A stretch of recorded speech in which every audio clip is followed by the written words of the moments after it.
So this is the same machine you used on Lazar? That's it. How many polygraphs do you think you've done on this machine?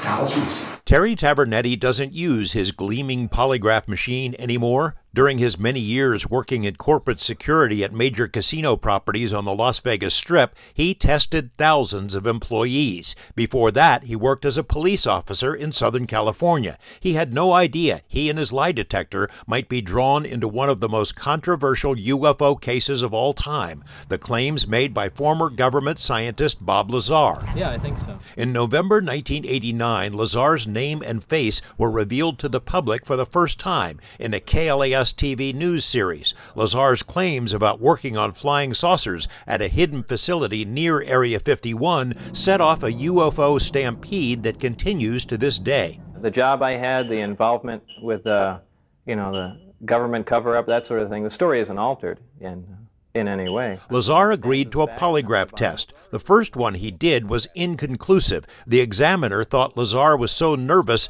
that it was difficult to get an accurate read on him. Tavernetti was recommended. He questioned Lazar about the central allegations that he had seen a flying disc at a base called S4, that the craft was powered by an antimatter reactor and generated its own gravity. To Tavernetti's surprise, Lazar passed. My personal thoughts, the pre-test interview of 3.5 hours, the test itself, the post-test interview showed absolutely nothing to detour my thought that Bob Lazar was truthful. Tavernetti wasn't a UFO guy, had never polygraphed anyone about that issue, had no core beliefs either way. But 30 years later, he recalls what was going through his mind during the test, as it appeared Lazar was being truthful. Is it occurring to you, holy crap, this guy could be telling the truth, this all could be real? Oh yeah, when that time comes, that is unbelievable. After the first news story aired about Tavernetti's test, two strange things happened. The first is he was called on the carpet by his employer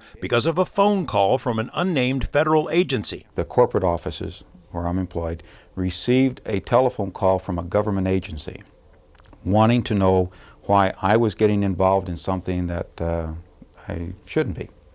And I asked, well, what agency?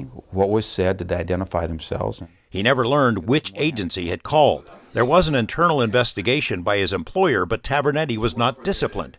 The second thing to happen, 2 months after the story aired, is there was a break-in at his home. And these are the charts.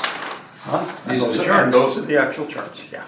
Did somebody try to steal these from you? Was there a break-in? Somebody tried to come and get them from you? You know, right off the bat I want to say yes. But Tavernetti had made copies of the Lazar charts. He shared them with colleagues to see if they agreed with his opinion. 2 of them did. One suggested there should be more testing.